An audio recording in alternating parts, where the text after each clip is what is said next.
Good morning বন্ধুরা, শুভ সকাল। আমি মৌসুমি, আবার একটা নতুন ব্লগে তোমাদের সবাইকে স্বাগত। আশা করি তোমরা সবাই ভালো আছো, সুস্থ আছো, আমরাও ভালো আছি। আর আজকে সকাল সকাল জানো তো কে রান্না করছে আমার বর, মিস্টার পাল। কেন বলো তো, আমার বর এই রেসিপিটা ভীষণ দারুণ করে, তাই আমি সব ভেন্ডিগুলো, রসুন, পেঁয়াজ, টমেটো সব কেটে দিয়েছি। তাই আমি না নিচে বসে সবজি কাটছিলাম, তা এদিকে না দেরি হয়ে যাচ্ছিলো বলে ওকে বললাম একটু বসাতে। তারপরে বসাতে বসাতে ওকে বললাম, তুমি যখন এটা বেস্ট পারো, এটা তুমিই করে ফেলো। তো এদিকে ও ওটা করছে, তো আমি আবার এদিকে অ্যাফ্রেজ বানিয়ে নিলাম। তো অ্যাফ্রেজ বানাচ্ছি আর আমি খাচ্ছি, আর এদিকে আবার বর খুন্তি নাড়ছে। মাঝে মাঝে জানো তো এরকম করলে বেশ ভালোই লাগে। তো যাই হোক, আজকে না বেশি কিছু রান্না করিনি। আজকে ইলিশ মাছ ছিল দুটো টুকরো, ওই ইলিশ মাছের ঝাল করেছি, আর পটল ভাজা, আর ওই ঢেঁড়স চিংড়ি মানে তরকারি। আর তোমাদেরকে তো দেখালাম ওই সবজি কেটে রেখেছিলাম, ওটা দিয়ে ডালিয়া করব সকালের টিফিন, মেয়ে ঘুম থেকে উঠলে। তো আর পটল ভাজা, ওই জন্য তোমাদেরকে দেখিয়ে দিলাম। তো ওটা তো আমি সব মানে ফ্রিজে রেখে দিয়েছি কেটে, পরে যখন রান্না করব তখন আর কি খাবো। তো তারপরে দেখো আজকে একটু তাড়াহুড়ো ছিল, কারণ সকালবেলা মেয়ের স্যার আসবে মেয়েকে পড়াতে। মানে পড়াতে বলতে নতুন একজন স্যার রাখা হয়েছে, একটু মেয়ের সাথে কথা বলবে, মেয়ের সময় টাইম নিয়ে একটু আলোচনা করবে, ওই জন্য আসবে বলেছে। ওই জন্য তাড়াহুড়ো করে সব কাজ করে ফেলেছি, আর মেয়েকে উঠিয়ে দিয়েছি ঘুম থেকে। আর আমি এমনিও সকাল সকাল সব কাজকর্ম করতে ভালোবাসি।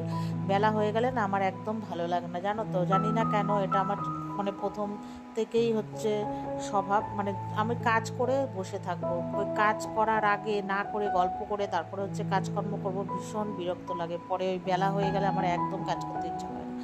সেই জন্য আর ওই স্যার আসবে, ওই তাড়াহুড়োতে কাজকর্ম করে মেয়েকে বললাম আমি কাজ করছি, তুই স্নান টান করে নে, ঘর ঠর আমি মুছবো আর কি। তো মেয়ে স্নান করে রেডি হয়ে বসেছিল, তো আমি এদিকে স্নান করে তারপরে করে এসেছি ডালিয়া করতে। সবজি তো আমার আগেই কাটা ছিল, তোমাদেরকে তো দেখালাম। তো এদিকে চাল, মানে ডালিয়া আর ডাল, আর দু রকমের ডাল দিয়েছি আজকে, জানো তো, দিয়েছি ছোলার ডাল আর দিয়েছি মুসুরির ডাল দিয়ে ডালিয়াটা করেছি। তারপরে ভালো করে সিটি ফিটি দিলাম, দিয়ে তারপরে একটু ঘি দিলাম, ঘি দিয়ে এবার তোমার এই থালায় বেড়ে নিলাম। এবার খাবো, এবার খেয়ে মানে খাবো বলতে আমি আর মেয়ে দুজনেই খাবো। তো খাওয়ার পরে তো খেতে খেতে স্যার চলে এসেছিলো, তো স্যারের সাথে কতক্ষণ কথা হলো, তারপরে স্যার চলে গেল। তারপরে আমাদের একটু মানে চা খাওয়ার যেহেতু নেশা, আর মেয়ে সকালে তো চা খায় না, আমরা তখন যখন ঘুম থেকে উঠে আর কি খাই, মেয়ে তখন ঘুমায়। যেহেতু এখন স্কুল ছুটি, নিউ সেকশন চালু হবে, তারপরে মানে নিউ ক্লাস, তখন থেকে আবারও সকালে উঠবে। তো এদিকে চা খেলাম, খেয়ে দিয়ে আর জানো তো মানে ভিডিও করিনি। এটা একদম সন্ধেবেলা, মেয়েকে আবার বাড়িতে আরেক স্যার পড়াতে এসেছিলো সন্ধেবেলায়, তো পড়িয়েও চলে যাওয়ার পর আমার কিছু কেনাকাটি ছিল মুদি দোকানে। তো কিছু বুঝতেই পারো মাসের প্রথম, তো যেগুলো খুবই প্রয়োজনীয় ওগুলো আনতে গেছিলাম। তো তার সাথে গেছিলাম মার বাড়িতে।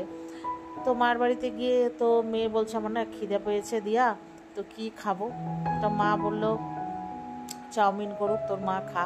ও ভেবেছিল যে রেস্টুরেন্ট মার বাড়ি যেহেতু সামনে, ওখান থেকে আনবে। তাই বললাম না, ওখান থেকে না এনে ঘরে করি, সবাই খা। তো আজকে চিকেন এগ চাউমিন করা হচ্ছে। তো মাকে বললাম যে তুমি সবজিগুলো আমি কেটে দিচ্ছি, তুমি ধুয়ে দাও, আর চাউমিনটা সেদ্ধ বসাও। তো দেখো এখানে পেঁয়াজ, রসুন, লঙ্কা, বিনস, ক্যাপসিকাম, আর টমেটো, আর দিয়েছি তোমার গাজর। তো সব একবারে কেটে নিয়েছে। আর ওইদিকে মাংসটাকে আদা, রসুন, কাঁচা লঙ্কা, ভিনিগার, সয়া সস সব দিয়ে নুন দিয়ে ওকে একটু ভাজা ভাজা করে নিয়েছি, যেমন ম্যারিনেশন করেই করি। আর তারপরে নামানোর পর, আর এদিকে চাউমিন সেদ্ধ হয়ে গেছে, মাকে বললাম জলে ভিজিয়ে দাও। আর এদিকে তোমার ওই সবজিটা ঢেলে দিয়েছি। আর এইদিকে একটু ডিম ভুজিয়া করে নেব অন্য কড়াইতে। আর এই বাদামগুলোকে দেখো, চিনতে পারছো, এগুলো খোসা ছাড়া, মানে খোসা লাগানো বাদাম, তাই তো।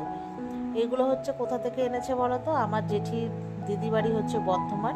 তো ওদের না মানে ভীষণ মানে বিশাল বড় জায়গা, ওরা ওখানে চাষাবাদ করে। তো ওখান থেকে এনেছে, অনেক দিন আগে এনে দিয়েছে, নাই করে 6 থেকে 7 মাসের ওপরে হয়ে যাবে, জানো তো। আর এই সব মানে বাদামগুলো দেখলে না ভীষণ আমাদের সেই ছোটোবেলার কথা মনে পড়ে। আমাদের এখানে না একটা বিশাল বড় মেলা আয়োজন করা হয়, যেটা এখন মানে এই মাসেই, বৈশাখ মাসেই আবার স্টার্ট হবে। তো তো বিশাল ওই 7-8 দিন নাকি 10-12 দিন হয়।